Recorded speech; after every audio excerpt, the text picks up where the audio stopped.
Morning, everyone. My name is Eduardo Martinez. I'm the country leader for Twilio in South Europe. Julio? Good morning. I'm Julio Roche. I'm director at Deloitte, and I'm a specialist in digital transformation.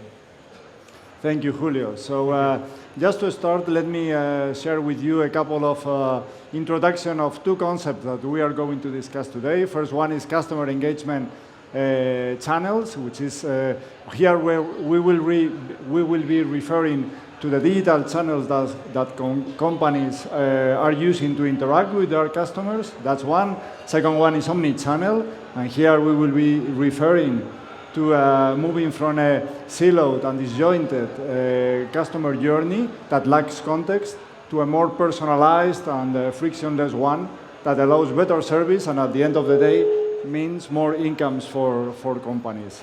So with that, let me ask you a first question. What percentage of companies would you say that by the end of this year, of 2022, would have failed unifying their digital engagement channels? For example, 10%? Please raise your hands. Oh, we have a shy audience today. Come on, 10%? No? 30%? I would say 30%. I would say that. I know the answer, but I would say 30%. All right, more than 30%? Yes, okay. I was expecting that. Exactly, so following a report from Gartner, marketing research report from Gartner done at the beginning of 2021, they predicted that 50% of the companies will have failed by the end of this year unifying their digital channels. So it's an impressive number, Julio. Yes, pretty impressive. I have a second question, but this time is for you.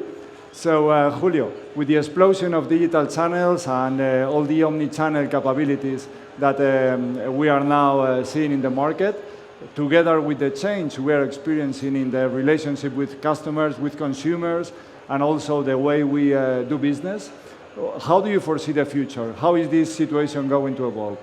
Yeah, good question. When I was coming to this event this morning, I was thinking on what would be the ideas that I want to push in your mind, and I would want that you remember once this session ends.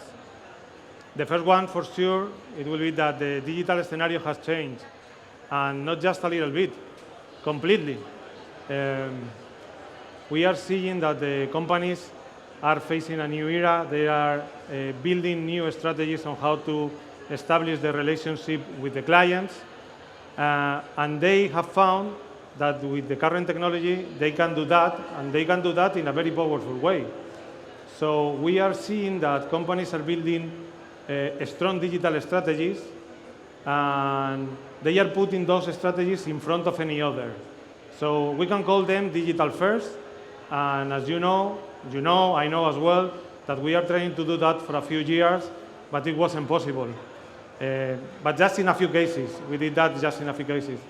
But right now, the technology allows us to tackle with this, and well, it's possible to do that. So we are allowing the clients to be relationship with in a really good way and in different channels with different things. So the second thought for you will be data and customization. If you don't have those in your equation, you can have a real customer engagement strategy.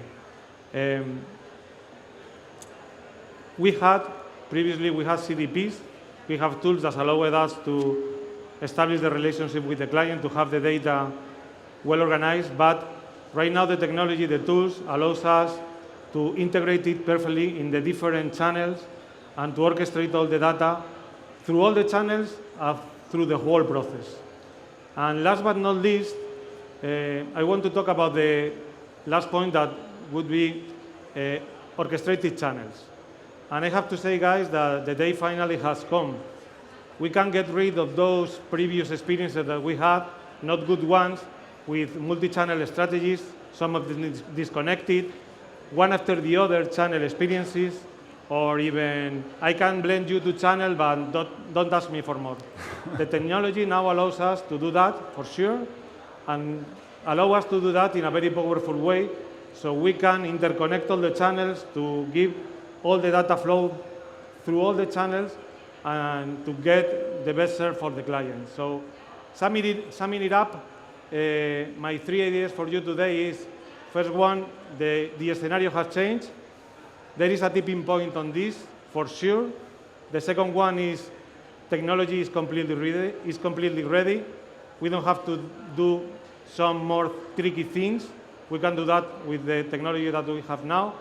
And the last one is the omnichannel is here to stay. It's ready, it's powerful, and it will change it all for sure. And just to conclude, I will come back to you, and I would like to ask you that in your wide experience in this area, and knowing that Tulio is playing a key role on this, and will play for sure a key role on this, do you foresee any drawbacks in creating this scenario?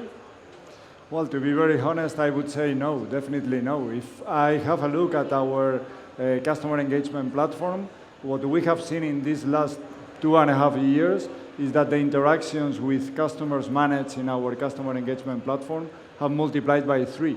So basically, the trend is clearly going up, and I don't foresee any change. Let me share with you, Julio, and with all the audience here, some conclusions of the State of Customer Engagement report that we have launched recently. It's the 3rd year in a row that we launched this report. And to do it, we have interviewed 2,500 executives from companies in 9 different countries.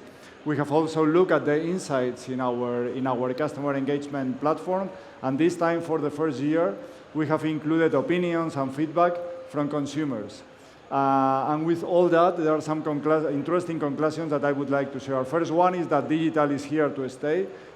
It is not something trendy or fashionable because of the pandemic. It's definitely here to stay. Second one is there's a gap in terms of trust. And what I mean here is that when we ask companies, they say that 95% of them say that they are able to manage and keep the privacy of their customer data, but only 65% of consumers agree with that. And as you know, trust is a deciding factor. When we have to choose between one brand or another, it's a deciding factor. So there's some work to be done here for companies. Third one is digital fatigue. This is happening. This is something we are seeing. And we could think that it is more related or it's happening in more mature generations like baby boomers, but it is not the case. Gen Z, millennials, we are seeing that they are twice more likely to have experienced digital fatigue in the past 30 days versus baby boomers. So more interactions don't mean better customer journey or better customer experience. It's right the opposite, in fact. Fourth one is that there's a need to move from third-party data, cookies, to first-party data. As we all know, by the end of 2023, cookies won't be available anymore. So there's a need to move from those cookies to a first-party data, data managed directly by companies. And when we have asked in our report what are companies doing regarding this, 81% of them say that they are still using cookies to track what their customers are doing. So again, there's some job to be done there. And finally, fifth conclusion is that we need to engage in a smarter way with our consumers. Personalization is key. 75% of the companies we have interviewed say that they are able to personalize their engagement with their interactions with their customers, but only 48% of consumers feel the same. I agree with that. So there's, again, a significant gap that needs to be addressed. What I also think is that building a customer journey, the customer journey, or the journey of your customers versus buying it, acquiring a tool or a software that can handle that, is definitely what digital leaders are doing, together with using customer engagement platforms, customer data platforms. With all this combination, they are building this very well-personalized customer experience, and that's how they have become digital leaders. And in a way, they are telling us what to do to also become digital leaders in our industries. So that was the answer to your question, Julio. But I have another question for you, and it's not an easy one, I'm afraid. So we have talked about trends, we have talked about specific technologies that we are already using, but what is coming next? What is the next technology that is going to change the game again? That's a really good question, and it's not an easy one. I would have to have a crystal ball for this, but I don't have one. But I'm sure, Eduardo mentioned it before, the things are going really fast for the past few years, and we expect that the things keep going at that pace for a while.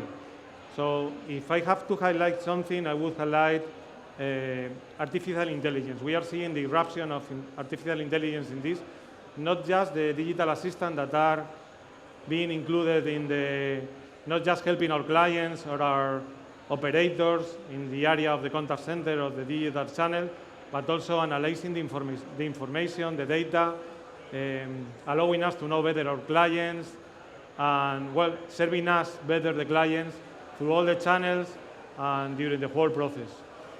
The other one would be, we mentioned it before, the CDPs. I know that we had CDPs in the past, but right now we can integrate them quite easily, and we are seeing that the products that are in the market include a CDP, and for sure having all the data related with the client well organized, enriched, ready to be at disposal of all the channels will be key and will be differential for the client. And the last one, but not the least, we have to be really aware, we have to be really vigilant for the new regulation that are coming and that will come, and we have to have in place some tools that should be as flexible and as customizable as possible, because we have to respond to the demands of the regulator. Just to give you a brief example, we have in the past 2 weeks the new regulation from the Spanish government. They announced a limit of 3 minutes in order to be attended by an operator. And if you don't have a tool that is quite flexible, it would be impossible to respond to that demand. So you will have new tools and easy tools and as flexible as possible. And sincerely, I expect to have more exciting, surprising things in the near future, but it's quite complicated to know what they will be. But for sure, these 3 that I highlighted will be key areas as you may watch for. So we are running out of time, so I just want to conclude giving you the word, and if you want to make a little brief recap of the session and giving you the keys to this audience. And thank you so much. Sure, Julio. So just a few ideas that we have already mentioned. First one is that artificial intelligence will help us change again the game regarding customer engagement and how we are interacting with our consumers. Second one is that omnichannel is a reality, and it's really powerful, as you already mentioned. Yeah, sure. And third one is that digital leaders are showing us what to do and which tools and which technologies we can use to become the leaders of our industries.